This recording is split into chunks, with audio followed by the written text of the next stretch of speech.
ನರಸಿಂಹ, ನಾನು ನಿನ್ನ ಬೆಳದಿಂಗ್ಳ ಬಾಲೆ. ನನ್ನ ಕಣ್ಣಲ್ಲಿ ಕಣ್ಣಿಟ್ಟು ನೋಡು. ಹತ್ರ ಬರ್ಬೇಡ.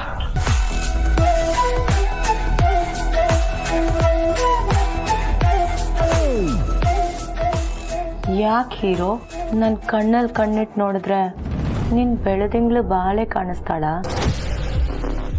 ನಾನೇ ನಿನ್ನ ಬೆಳದಿಂಗ್ಳ ಬಾಲೆ. ಸಾಧ್ಯ ಇಲ್ಲ, ಅವಳು ಯಾವತ್ತೂ ಸತ್ತೋದ್ಲು. ಹಾಗಾದ್ರೆ ನನ್ನನ್ನು ನೋಡು.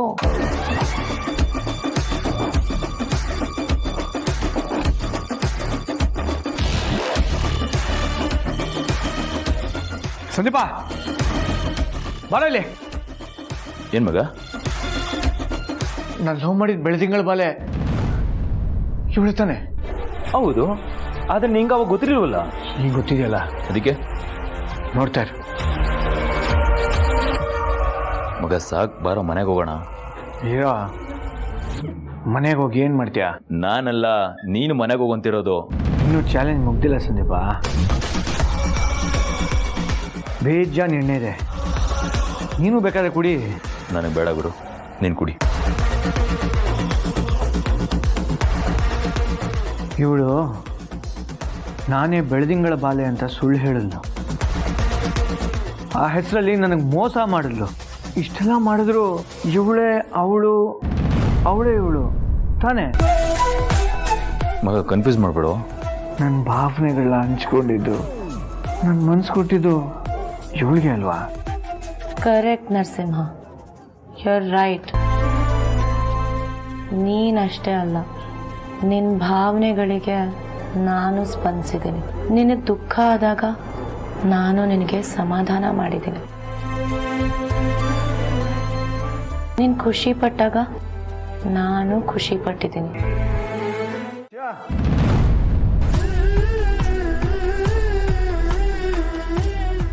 ನೋಡಕ್ಕೆ ಒಳ್ಳೆ ಫಾರಂ ಕೋಳಿ ಥರ ಇದೆಯಾ?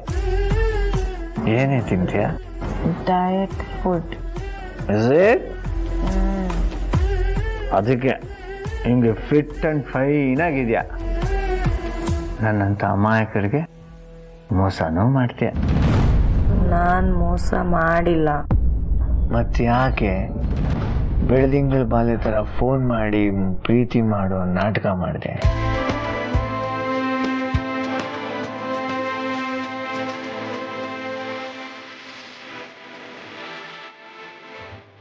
ನಿನಗೆ ನನ್ನ ಮೇಲೆ ಯಾವತ್ತೂ ಲವ್ ಆಗಿಲ್ಲ.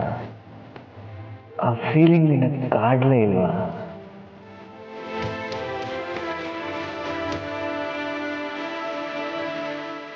ನಾನು ನನ್ನ ಲವ್ ಮಾಡಿದ್ದ, ಮನ್ಸಾರೆ ಪ್ರೀತಿಸಿದ್ದೆ. ಅರ್ಚನಾ ಪ್ರೀತಿಸ್ತಾ ಇದ್ದಿದ್ದು ಇದೇ ರಾಹುಲ್ ಅಂತ ಗೊತ್ತಿದ್ದಿದ್ರೆ ಅವನನ್ನ ಈ ಮನೆವರೆಗೂ ಬರೋದಕ್ಕೆ ನಾನು ಬಿಡ್ತಾ ಇರ್ಲಿಲ್ಲ ಮಾವ. ನಿಮ್ಮ ಗಮನಕ್ಕೆ ತಂದ್ಬಿಡ್ತಾ ಇದ್ದೆ. ಆದ್ರೆ ಅರ್ಚನಾ ಬೇರೆ ಯಾವುದೋ ರಾಹುಲ್ನ ಪ್ರೀತಿಸ್ತಾ ಇದ್ದಾಳೆ ಅಂತ ಅನ್ಕೊಂಡು ನಮ್ಮ ಅರ್ಚನಾ ಮದುವೆ ಆಗ್ತಾಳಲ್ಲ ಅಂತ ಖುಷಿ ಪಟ್ಟೆ.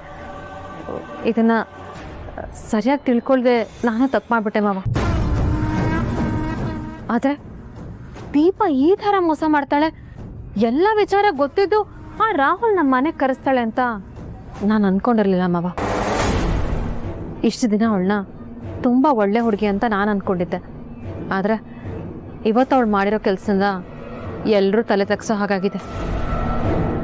ಮೊದಲು ಆ ರಾಹುಲ್ನ ನೋಡಿದ ತಕ್ಷಣ ನನಗೆ ತುಂಬ ಕೋಪ ಬಂತು ಮಾವ. ಆದರೆ ಏನು ಮಾಡೋದು, ಆ ದೀಪನ್ ಮನೆಯವರೆಲ್ಲರೂ ಅಲ್ಲಿದ್ರು.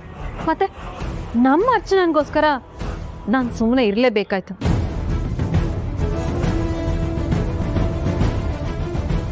ನೀನೇನು ಮಾತಾಡದೆ ಅವನು ಮಾಡಿದ್ದನ್ನೆಲ್ಲ ಮರೆತು ಅವರಿಬ್ರು ಒಂದಾಗ್ಲಿ ಅಂತ ಅಂದ್ಕೊಂಡಿದ್ದು ನಿನ್ನ ಧಾರಾಳತನ ಅಮ್ಮ. ಆದರೆ ಅಂಥ ಧಾರಾಳ ಮನಸ್ಸು ನನಗಾಗಲಿ ಚಿರೋಗಾಗಲಿ ಇಲ್ಲ. ಅವನು ಮಾಡಿದ್ದನ್ನು, ಅವನು ನಿನ್ನ ಬಗ್ಗೆ ಕೇವಲವಾಗಿ ಮಾತಾಡಿದ್ದನ್ನು ನೀನು ಮರೆತರೂ ನಾನು ಮರೆಯೋಕ್ಕೆ ಸಾಧ್ಯ ಇಲ್ಲ. ನೋಡು, ಒಂದು ವೇಳೆ ನೀನು ಅವನ್ನ ಒಪ್ಪಿದ್ರು ನಾನು ಚಿರು ಒಪ್ಪೋಕೆ ಸಾಧ್ಯನೇ ಇಲ್ಲ. ಇಷ್ಟಕ್ಕೆಲ್ಲ ದೀಪ ಅಷ್ಟೇ ಅಲ್ಲ, ಒಂದು ರೀತಿಲಿ ನಾನು ಕಾರಣನೇ. ಅಯ್ಯೋ ಏನ್ ಹೇಳ್ತಿದ್ದೀರ ಮಾವ? ಇವತ್ತಾಗದ ಅವಾಂತರಕ್ಕೆಲ್ಲ ನೀವ್ ಹೇಗೆ ಕಾರಣ? ತಪ್ಪೆಲ್ಲ ದೀಪಂದಲ್ವಾ? ದೀಪನೇ ಆದರೂ ನಿನ್ನನ್ನು ಅವಳನ್ನ ಒಂದೇ ತಕ್ಕಡಿಯಲ್ಲಿ ತೂಗಿ ನೀವಿಬ್ರು ಸಮ ಅಂತ ಅಂದ್ಕೊಂಡಿದ್ದು ನನ್ನ ದೊಡ್ಡ ತಪ್ಪು. ನೀನೇನು, ನಿನ್ನ ಆಲೋಚನೆ ಏನು ಅಂತ ನನಗೆ ಚೆನ್ನಾಗಿ ಗೊತ್ತಮ್ಮ. ನಿನ್ನ ಅನುಭವದ ಮುಂದೆ ಆ ದೀಪ ಇನ್ನು ತುಂಬ ಚಿಕ್ಕವಳು. ಅವಳಿಗೆ ಎಲ್ಲಿ ಹೇಗೆ ನಡ್ಕೋಬೇಕು ಅನ್ನೋದೇ ಗೊತ್ತಿಲ್ಲ. ಇಷ್ಟು ದಿನ ನಾನು ಅವಳ ಮೇಲಿಟ್ಟಿದ್ದ ನಂಬಿಕೆನೆಲ್ಲ ಸುಳ್ಳು ಮಾಡಿಬಿಟ್ಲ. ಅವಳು ಊಟ ತಿಂಡಿ ಅಂತ ಅಡುಗೆ ಮನೆ ಕೆಲಸ ಮಾಡೋದ್ರಲ್ಲಿ ಪಳಗಿರುವಷ್ಟು ಮನೆತನದ ಬಗ್ಗೆ ನಿರ್ಧಾರಗಳನ್ನ ತಗೊಳ್ಳುವಲ್ಲಿ ಪಳಗಿಲ್ಲ ಅನ್ನೋದು ಇವತ್ತು ಸಾಬೀತಾಗೋಯ್ತು. ಹೌದು ಮಾವ, ಪಾಪ ಅವಳಿಗೆ ಇನ್ನೂ ತುಂಬ ಚಿಕ್ಕ ವಯಸ್ಸು. ಮನೆ ಕೆಲಸ ಅಡುಗೆ ಕೆಲಸ ಮಾಡೋದು ಬಿಟ್ರೆ ಅವಳಿಗೆ ಇನ್ನೇನು ಗೊತ್ತಿದೆ ಹೇಳಿ? ಸಾಧ್ಯ ಆದರೆ ನೀನೇ ಅವಳಿಗೆ ಸ್ವಲ್ಪ ಬುದ್ಧಿ ಹೇಳಮ್ಮ. ಈ ಮನೆಯಲ್ಲಿ ಯಾವುದೇ ನಿರ್ಧಾರಗಳನ್ನ ತಗೊಳ್ಳೋಕೆ ಮುಂಚೆ ನಿನ್ನ ಅಭಿಪ್ರಾಯನ ತಿಳ್ಕೋಬೇಕು ಅನ್ನೋದನ್ನು ಅವಳಿಗೆ ಮನವರಿಕೆ ಮಾಡು.